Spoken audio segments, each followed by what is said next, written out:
This is a good list that I've put together, inspired by a couple of others and my own contribution, and I'd like to share this list with you. First, learning the power of purpose. A person who has purpose in their life, they have something to go for, some meaning. One writer described it, for some people it becomes a magnificent obsession. And for you and I, maybe it doesn't need to be that dramatic as a magnificent obsession. But it has to be something that does something to us, something that pulls us, especially into the future. You know, there are many influences on us. One is the influence of the past. Some people are always pulled back by the past. Some people are always pulled aside by the distractions. But here's what's powerful. If you have a list of high purpose in your life, it pulls you toward the future. And the more powerful the purpose is, the stronger it pulls. And here's the other great advantage if you have purpose for the future. It pulls you through all kinds of challenges and all kinds of difficulties. If you don't have these strong purposes for the future, it's easy to get swallowed by a bad day. It's easy to be almost annihilated by a poor month.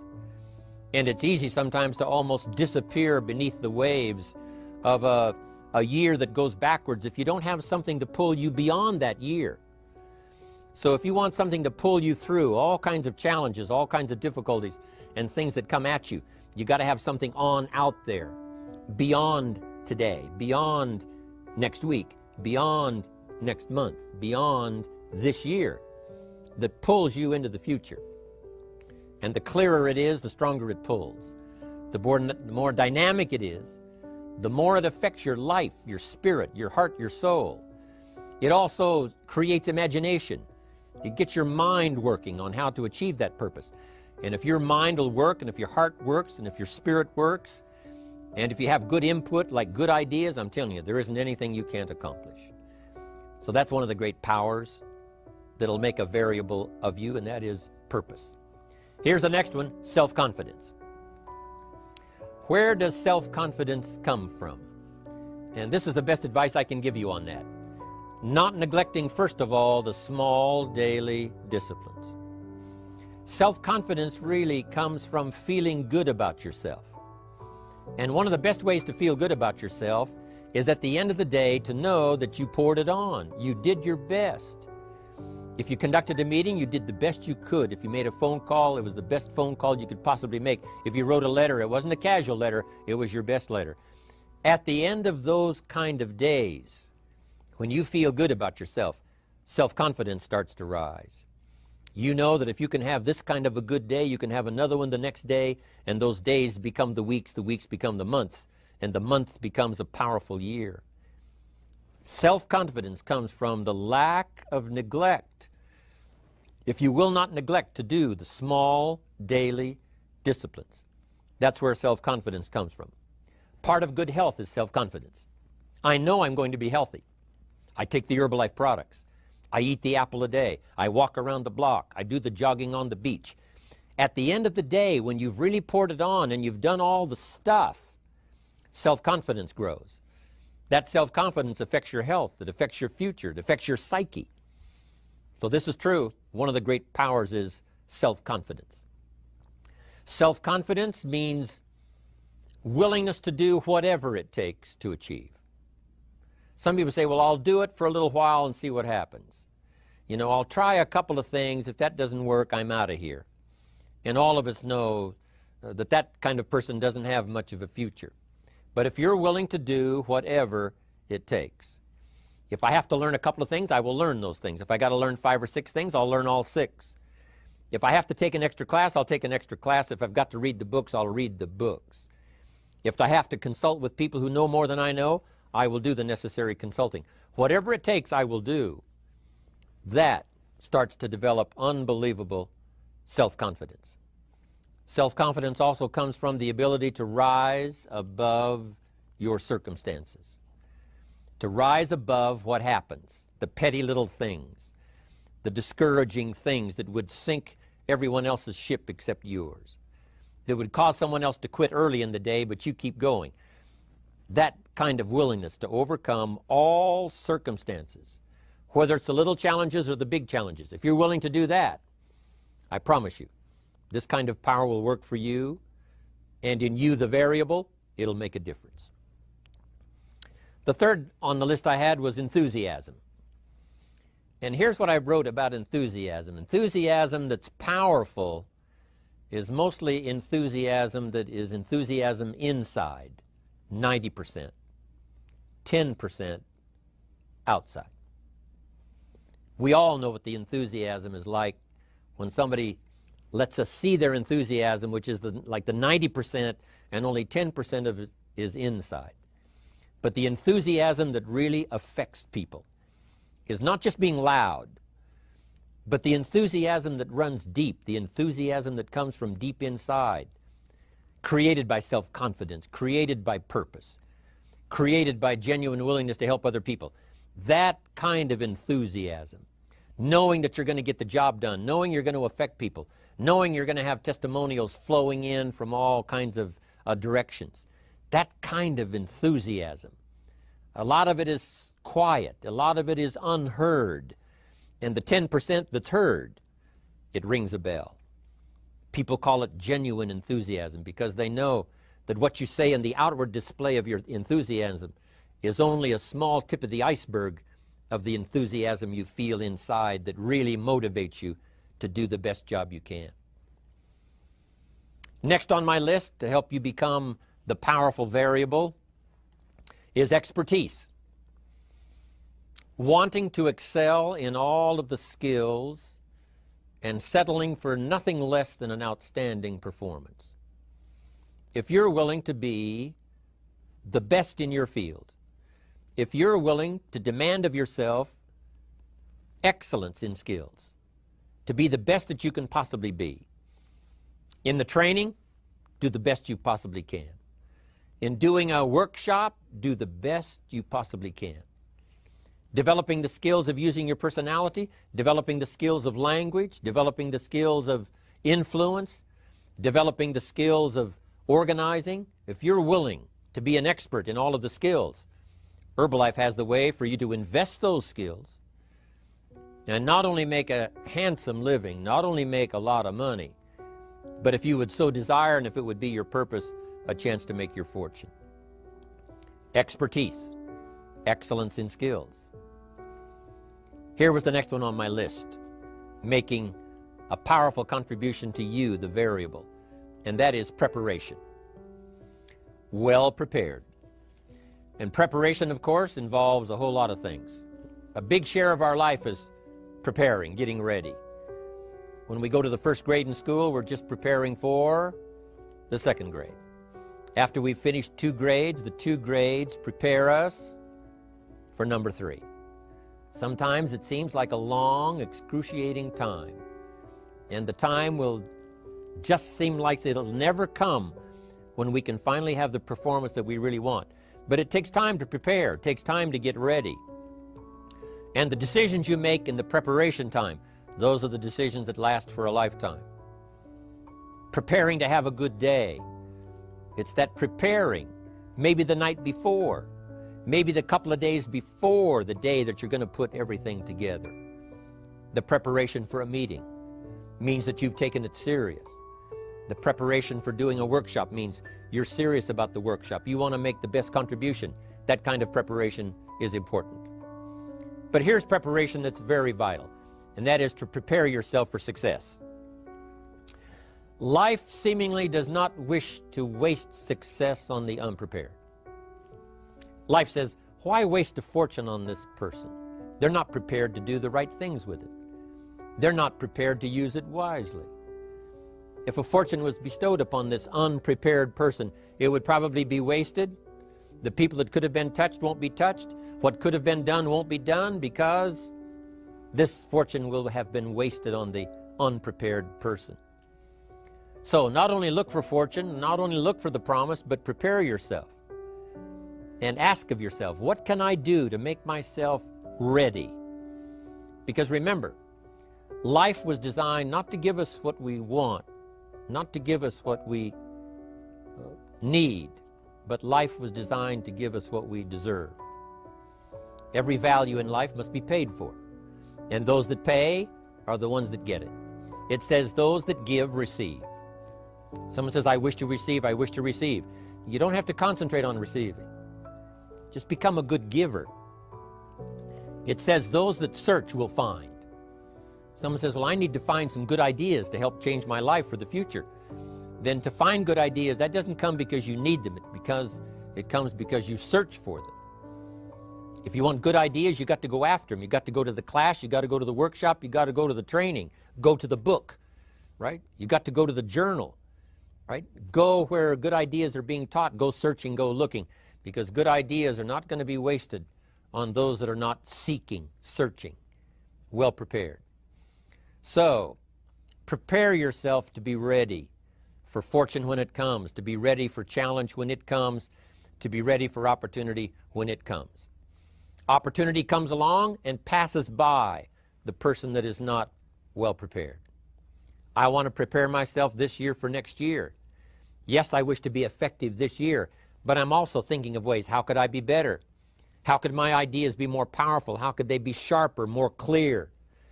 How could I reach some people next year that I perhaps can't reach this year?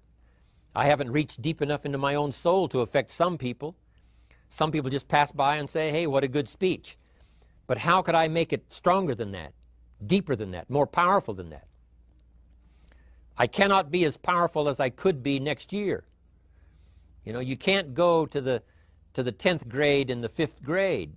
You just got to go through the grades. But the more you are prepared, when the 10th grade finally comes, now you can cash in and get 2 times, 3 times, 5 times more value from it by being prepared. I want to do my best this year for Herbalife, but I also want to get ready for next year, 1999.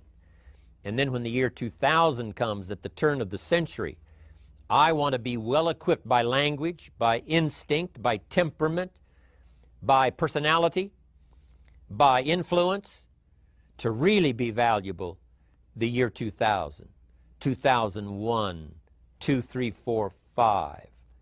That's my goal. I'm sure it's your goal. Now here's the next one. There's great power in self-reliance. Self-reliance means you simply look mostly to yourself. It would be nice if someone just gave you this, gave you this, gave you this. It would be nice if everyone did their job exactly as they're supposed to do it. But here's what you've got to do.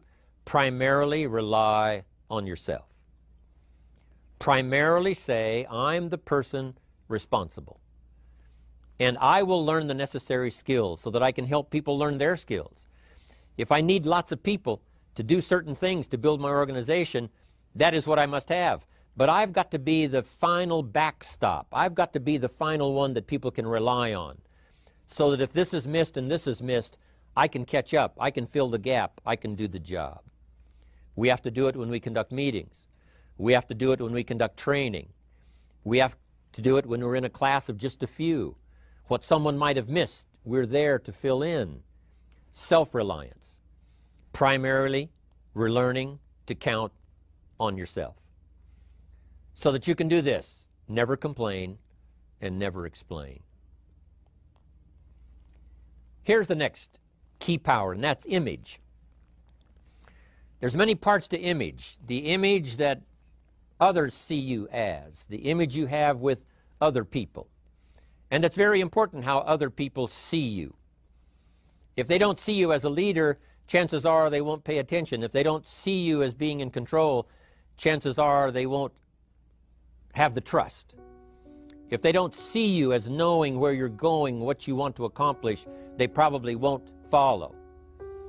But if people can see you, if you have the image of someone that's in charge, in control of your life, your future, your destiny, in control of the situation, if they see that, that kind of image is powerful.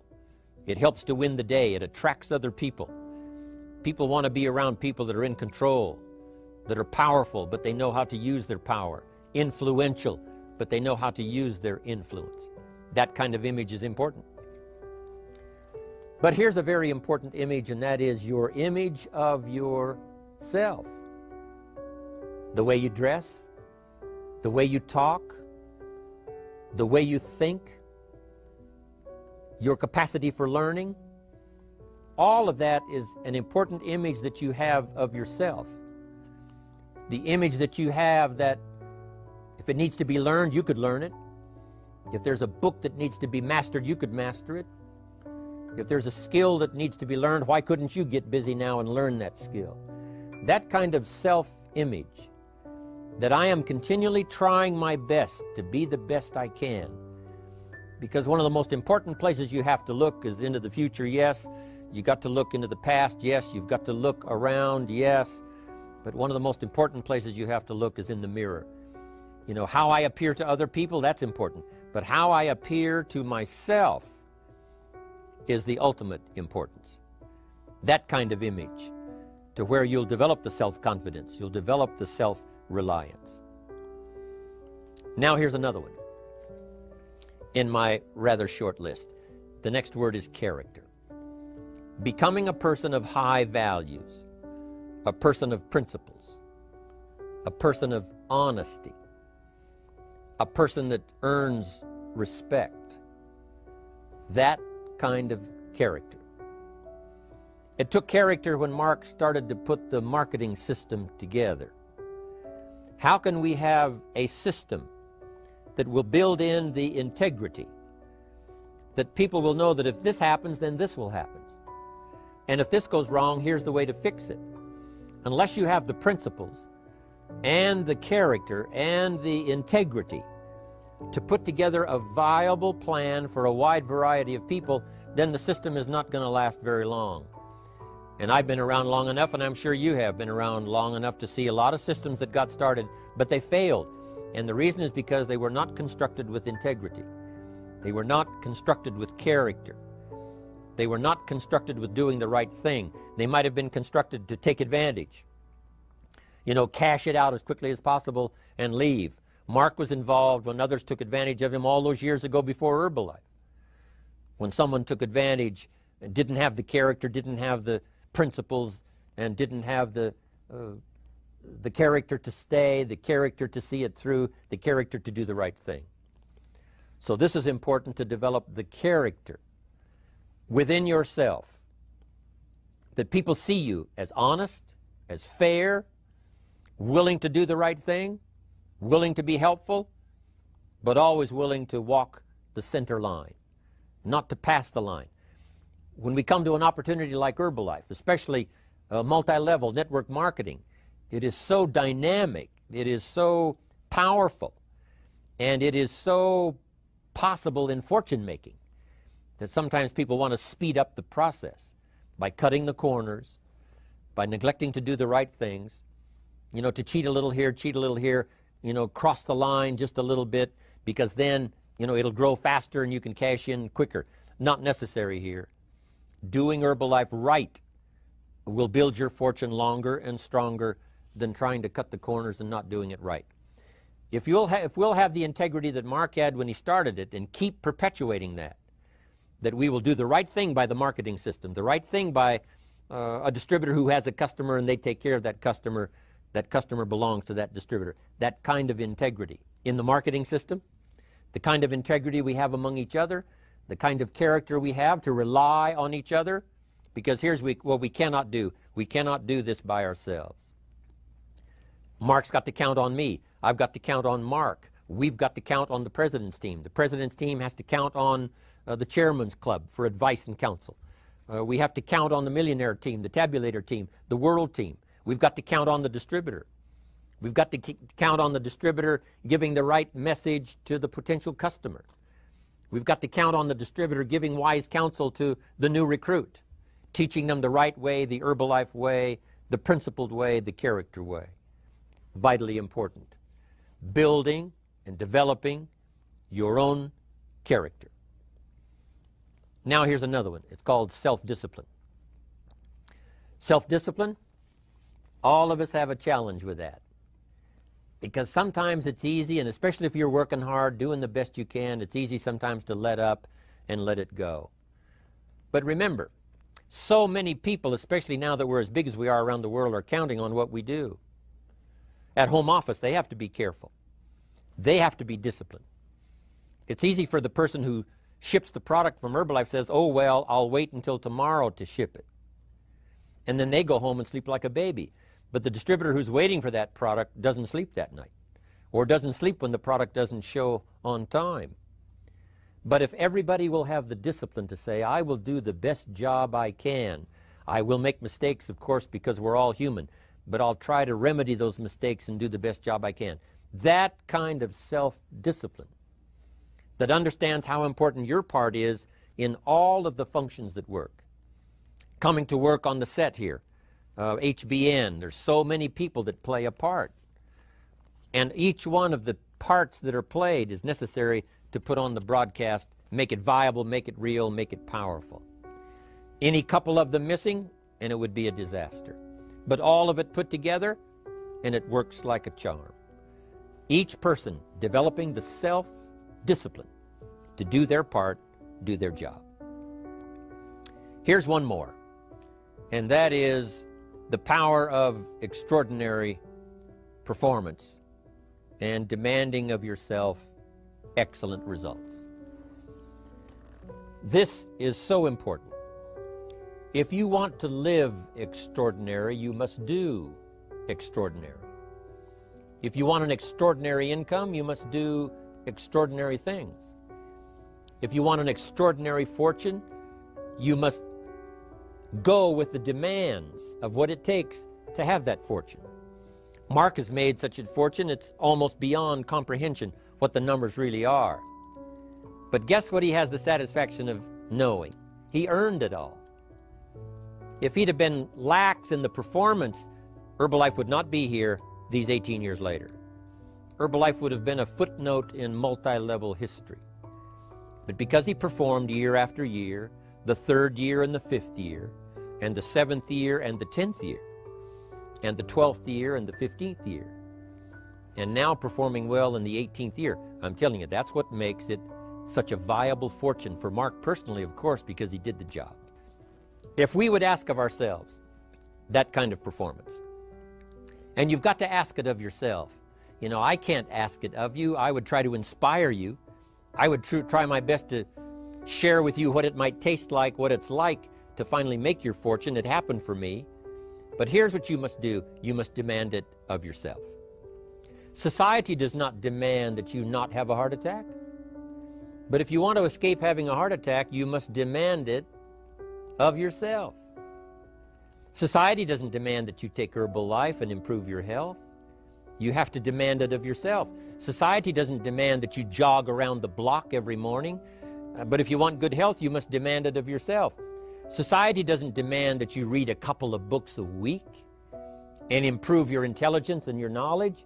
That you must demand of yourself. Society does not demand that you build a financial wall around your family nothing can get through. That's not a demand of society. But you must demand it, if you wish it, you must demand it of yourself. Society doesn't demand that you learn a list of 10 skills in order to ensure your own future and the future of your family. Society doesn't demand it, doesn't require it. It is not a law. But if you want the benefit, you must demand it of yourself.